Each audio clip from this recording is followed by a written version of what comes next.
سورہ مطففین میں اللہ رب العزت ارشاد فرماتا ہے، کلا بل کوئی نہیں، رانا علی قلوبہم بلکہ ان کے دلوں پر زنگ چڑھا دیا ہے، ما کانوا یکسبون ان کی کمائیوں نے۔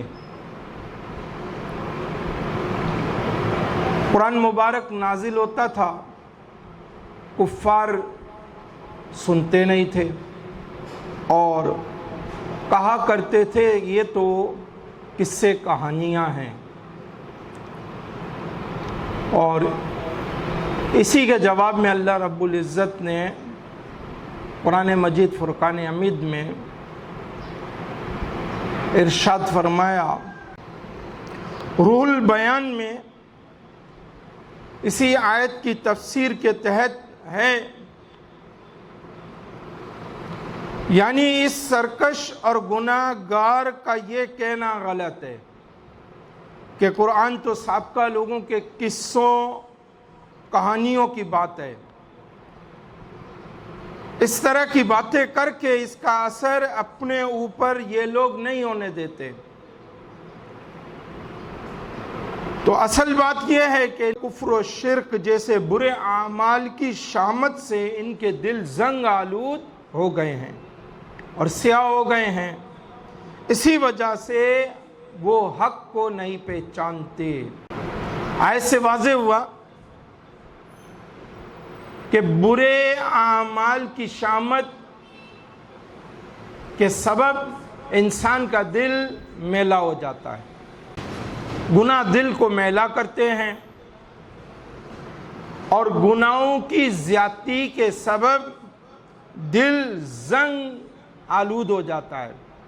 اللہ رب العزت نے قرآن مجید فرقان حمید میں کفار کے دل زنگ آلود ہونے کا سبب بیان فرما دیا، تو بحیثیت مسلمان ہم بھی اس سے عبرت حاصل کریں۔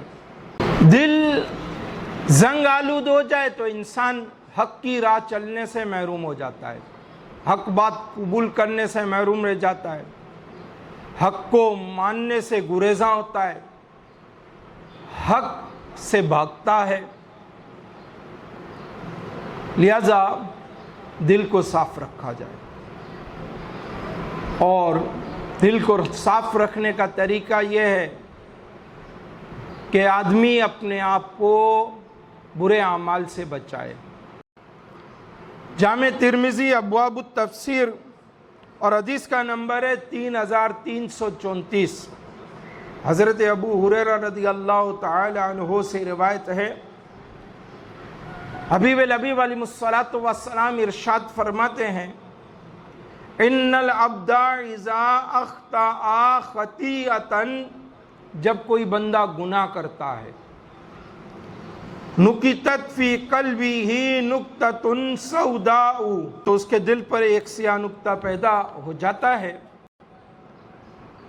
فَإِذَا هُوَ نَزَعَ، جب وہ اس گناہ سے باز آ جاتا ہے، وَاسْتَغْفَرَ وَتَابَ، اور توبہ و استغفار کر لیتا ہے، سُقِلَ قَلْبَهُ، تو اس کا دل صاف ہو جاتا ہے، وَإِنْ عَادَ، اور اگر پھر گناہ کرتا ہے، زید فیہ، تو وہ نقطہ بڑھتا ہے، حتی تعلو قلبہ، یہاں تک کہ پورا دل سیاہ ہو جاتا ہے، وَهُوَ الرَّانُ الَّذِي، اور یہی وہ زنگ ہے، ذکر اللہ، جس کا اللہ نے ذکر فرمایا، کلا بل ران علی قلوبہم ما کانوا یکسبون، کوئی نہیں بلکہ ان کے دلوں پر زنگ چڑھا دیا ہے ان کی کمائیوں نے۔ حدیث پاک سے واضح ہوا کہ جب انسان توبہ و استغفار کرتا ہے تو دل سے وہ سیاہ نقطہ مٹ جاتا ہے، دل کی کالک صاف ہوتی ہے۔ تو صفائے قلب کے لیے توبہ و استغفار بھی ایک ذریعہ ہیں۔ اور بہترین ذریعہ ہیں۔ تو ایک مسلمان اپنے گناہوں کی توبہ کرے، اپنے گناہوں سے توبہ کرنے والا بنے اور کثرت سے استغفار کرنے والا بنے۔ توبہ و استغفار باطن کو صاف کرتے ہیں۔ توبہ و استغفار سے صفائے قلب نصیب ہوتا ہے۔ جب انسان گناہوں کی آلودگیوں میں مبتلا ہوتا ہے تو اس کا اثر اس کے دل پر پڑتا ہے اور انسان کا باطن تاریک ہوتا جاتا ہے۔ اسلام چاہتا ہے کہ مسلمان اپنے باطن کو صاف رکھے، اس کا اہتمام کرے تاکہ قلب معرفت الہی سے منور ہو اور رب کی حقیقی یاد کرنے والا بنے، حقیقت میں رب کا ہو کر رہ جائے۔ مسلمان حقیقت میں اپنے رب کا ہو کر رہ جائے، اس کے قول فعل عمل سب اسی ذات کے لیے ہوں۔ پھر صفائے قلب کا اہتمام کیا جائے۔ صفائے قلب ضروری ہے، دل کا سنوارنا ضروری ہوا۔ صحیح البخاری کتاب الایمان اور حدیث کا نمبر ہے 52۔ حضرت نعمان ابن بشیر رضی اللہ تعالی عنہ سے روایت ہے، ایک طویل حدیث ہے، اور آپ اس میں فرماتے ہیں کہ میں نے رسول پاک صلی اللہ علیہ وآلہ وسلم سے سنا، محبوب کریم علیہ الصلوۃ والسلام نے ارشاد فرمایا، الا وان فی الجسد مضغۃ، سن لو بدن میں ایک ٹکڑا ہے، ایک گوشت کا ٹکڑا ہے، ایک عضو ہے، اذا صلحت صلح الجسد کلہ، جب وہ سنور جاتا ہے سارا بدن درست ہو جاتا ہے، سارا بدن سنور جاتا ہے۔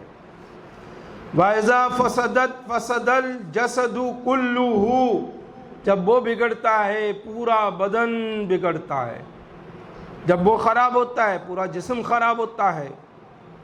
الا وَهِيَ الْقَلْبُ، سنو وہ دل ہے۔ تو دل جسم میں مرکزی حیثیت رکھتا ہے، اسی دل نے اہم فیصلے کرنے ہوتے ہیں۔ قلب کی درستی پر انسانی عمل کی درستی کا دار و مدار ہے۔ انسانی دل انسان کے جذبات اور احساسات رکھنے والا اہم ترین عضو اور جسم کا حصہ ہے۔ دل پورے جسم سے معلومات لیتا ہے اور پھر حتمی فیصلہ صادر کرتا ہے، جس کے بعد دماغ اور پھر اعضاء وہ متحرک ہوتے ہیں۔ یعنی دل ہی انسانی بدن میں وہ حصہ ہے جسم کا جو انسانی اعضاء کو ہدایت دیتا ہے، اور پھر جیسے یہ ہدایت دیتا ہے ویسا انسانی جسم متحرک ہوتا ہے اور انسان وہی عمل کرتا ہے۔ تو اس دل کو صاف رکھا جائے، گناہوں سے اپنے آپ کو بچا کر اس دل کو صاف رکھا جا سکتا ہے، اور اسی طرح سے ہم اپنے آپ کو اللہ کے قریب تر کر سکتے ہیں۔ اسی دل کے متعلق ارشاد ہوا سورہ شعراء آیت نمبر 88 اور 89، یوم لا ينفع مال ولا بنون، جس دن نہ مال کام آئے گا نہ بیٹے۔ کفار کو ایک غرور ہوا کرتا تھا اور اس ذوم میں مبتلا تھے یہ کہ قیامت اگر ہوگی تو ہمارا مال، ہمارے بیٹے ہمیں کام آئیں گے، ہم بچ جائیں گے۔ تو اللہ پاک نے ان کے اس ذوم کا رد فرمایا کہ قیامت کا دن تو وہ ہے جس دن نہ مال کام آئے گا نہ بیٹے کام آئیں گے۔ دنیا میں تو تم ان دونوں کا سہارا لے لیتے ہو، مگر آخرت میں ان کا سہارا تمہیں کام نہیں آئے گا۔ اگلی آیت میں ارشاد ہوا اِلَّا مَنْ أَتَى اللَّهَ بِقَلْبٍ سَلِيمٍ، مگر وہ جو اللہ کے حضور سلامتی والا دل لے کر حاضر ہوا، جو اللہ کے حضور سلامتی والا دل لے کر آئے گا قیامت کے دن، وہ کامیاب ہوگا۔ اور سلامتی والا دل کون سا ہے؟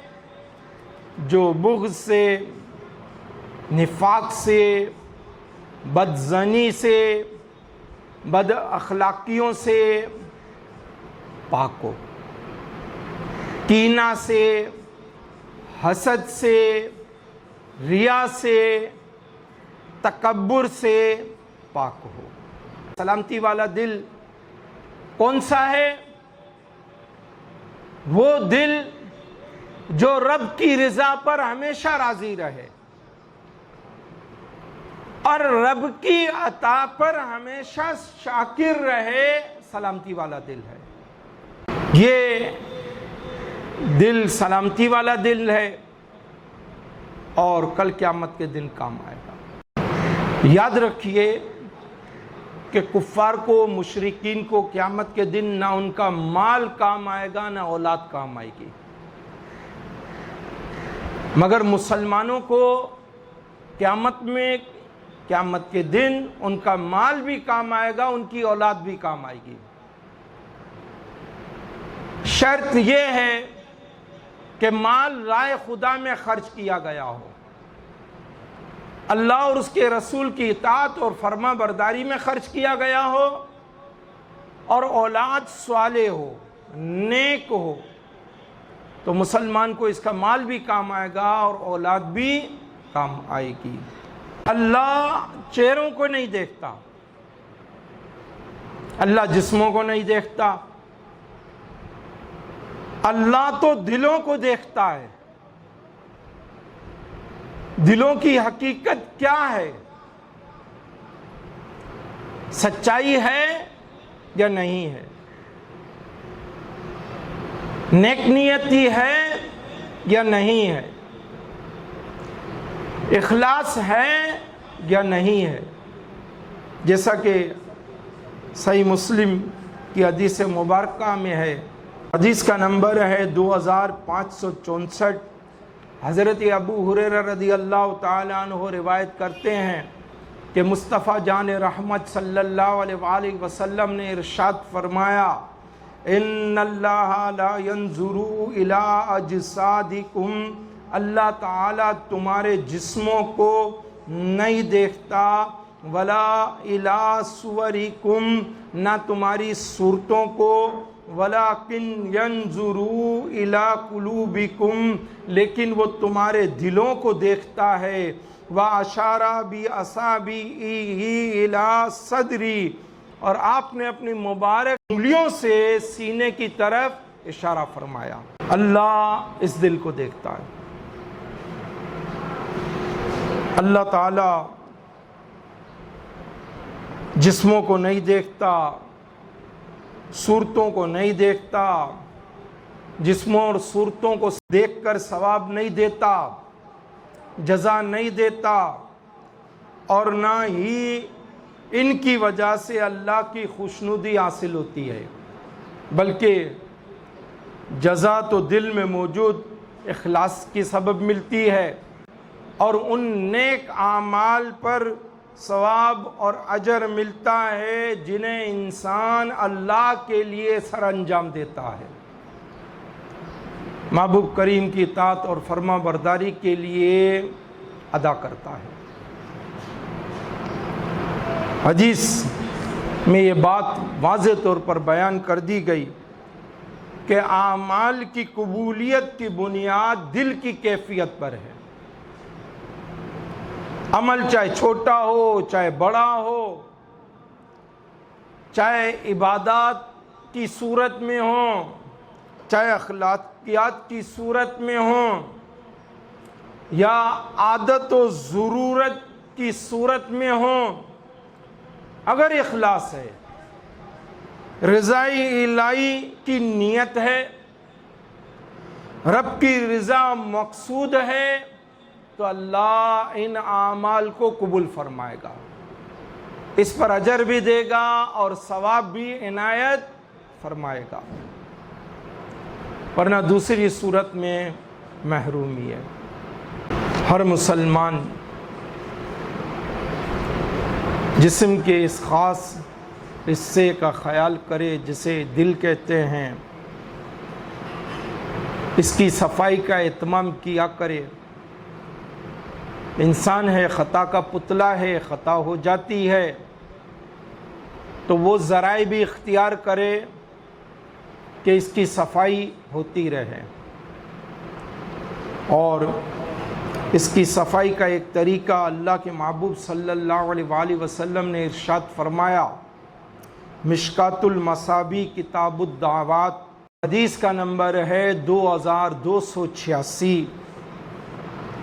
وعن عبداللہ ابن عمر عن النبی صلی اللہ علیہ وآلہ وسلم انہو کان یقول، حضرت عبداللہ بن عمر رضی اللہ تعالی عنہ سے روایت ہے کہ آقا کریم علیہ الصلاۃ والسلام نے ارشاد فرمایا، لِكُلِّ شَيْءٍ سِقَالَةٌ، ہر شے کو کوئی نہ کوئی چیز صاف کرنے والی ہوتی ہے، وَسِقَالَةُ الْقُلُوبِ ذِكْرُ اللَّهِ، اور دلوں کو صاف کرنے والا اللہ کا ذکر ہے، اللہ کا ذکر کیا جائے، اللہ کی یاد کی جائے، ذکر اللہ کیا جائے، ذکر اللہ کا اہتمام رکھا جائے تاکہ دل گناہوں کے میل سے صاف ہوتا رہے، تاکہ دل سیاہی سے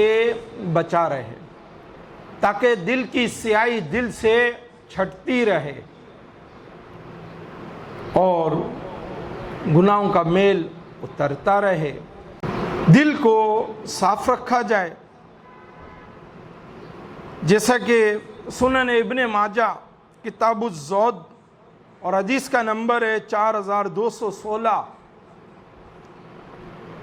مرقوم ہے، ان عبداللہ ابن عمر قال قیل رسول اللہ صلی اللہ علیہ وآلہ وسلم، حضرت عبداللہ بن عمر رضی اللہ تعالی عنہ سے روایت ہے کہ رسول پاک صلی اللہ علیہ وآلہ وسلم سے عرض کی گئی اور سوال کیا گیا، ایُّ الناس افضل، یا رسول اللہ کون سا آدمی افضل ہے؟ قال، محبوب کریم علیہ الصلاۃ والسلام نے ارشاد فرمایا، کل مخموم القلب صدوق اللسان، ہر صاف دل اور سچی زبان والا، یہ افضل ہے۔ قالوا، صحابہ کرام علیہم رضوان نے عرض کی، صدوق اللسان نعرفہ، سچی زبان والے کو تو ہم جانتے ہیں، فما مخموم القلب، صاف دل والا کون ہوتا ہے؟ فما مخموم القلب، صاف دل والا کون ہے؟ قال، اللہ کے حبیب صلی اللہ علیہ وآلہ وسلم نے ارشاد فرمایا، هو التقی النقی، یہ پرہیزگار ہوتا ہے، یہ پاک باز ہوتا ہے، لا اسم فیہ، جس کے دل میں کوئی گناہ نہ ہو، ولا بغی، نہ زیادتی ہو، ولا غل، نہ کینہ ہو، ولا حسد، اور نہ ہی حسد ہو، یہ صاف دل والا ہے۔ دل میں کوئی گناہ نہ ہو،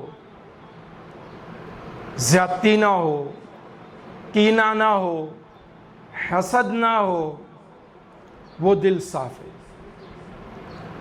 اور ایسا دل تقی بھی ہے، نقی بھی ہے، پرہیزگار بھی ہے، پاک باز بھی ہے، اور مسلمان اسی کا اہتمام کرے کہ اس کا دل پرہیزگار بھی ہو، پاک باز بھی ہو۔ ایمان و یقین اور ہدایت کا سر چشمہ اور مرکز انسانی جسم میں دل ہی ہے۔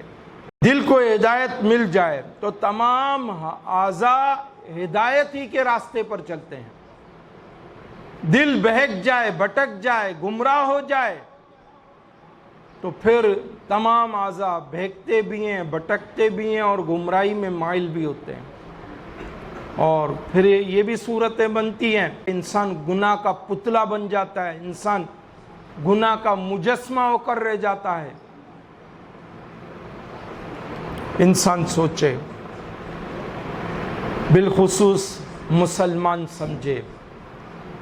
سورہ دہر میں اللہ رب العزت ارشاد فرماتا ہے، آیت نمبر 3 سورۃ الدہر، ارشاد ہوا، اِنَّا هَدَيْنَاهُ السَّبِيلَ، بے شک ہم نے اسے یعنی انسان کو راہ بتائی، اِمَّا شَاكِرًا وَإِمَّا كَفُورًا، یا حق مانے یا ناشکری کرے، راہ بتا دی ہے۔ اب چاہے تو حق مانے اور حق مان کر حق کی راہ چلے، چاہے ناشکری کرے، چاہے شکر گزاری کی طرف آ جائے، اختیارات اس کے پاس ہے۔ راہ ہم نے بتا دی، ہدایت کی راہ ہم نے دکھلا دی۔ تفسیر کبیر میں اسی آیت کے تحت امام رازی رحمۃ اللہ تعالی علیہ رقم تراز ہیں کہ ارشاد ہوا، بے شک ہم نے ظاہری اور باطنی حواس عطا کرنے کے بعد انسان کو دلائل قائم کر کے، رسول بھیج کر اور کتابیں نازل فرما کر ہدایت کا راستہ دکھا دیا۔ اب چاہے وہ ایمان قبول کر کے شکر گزار بنے یا کفر کر کے ناشکری کرنے والا بنے، اب یہ اس کے اختیار میں ہے۔ تو دلائل اور برائن سے راہ بتا دی گئی کہ بہتر صورت کیا ہے، بہتر رستہ کون سا ہے، اللہ کیا چاہتا ہے، اللہ کس بات کو پسند فرماتا ہے۔ مرضی انسان کی ہے، چاہے مانے چاہے نہ مانے، چاہے قبول کرے چاہے قبول نہ کرے، مگر ہر مسلمان کو چاہیے حق قبول کرے، حق ماننے والا بنے، حق کی راہ اختیار کرے، حق کے راستے پر قائم رہے، ہمیشہ اپنے رب کا شکر بجا لائے، ناشکری سے بچے، ہر مسلمان کو چاہیے۔ آخر میں اللہ کے حضور عرض کرتا ہوں، ربنا لا تزغ قلوبنا، اے ہمارے رب ہمارے دلوں کو ٹیڑھا نہ کر، اے ہمارے رب ہمارے دلوں کو نہ پھیر، بعد اذ ہدیتنا،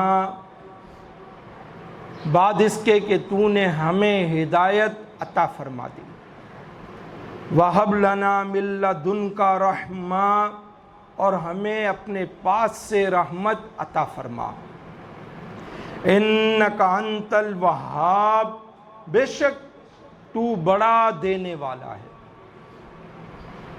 اس رب سے یہی دعا ہے کہ مجھے اور آپ کو صفائے قلب نصیب فرمائے، میرے اور آپ کے دل کو استقامت اور ثابت قدمی اسلام پر نصیب فرمائے، ہمارے قلوب، ہمارے دلوں کو بہکنے سے، بھٹکنے سے، گمراہی سے، حق کی راہ سے دور ہونے سے بچائے۔ وما علینا الا البلاغ المبین۔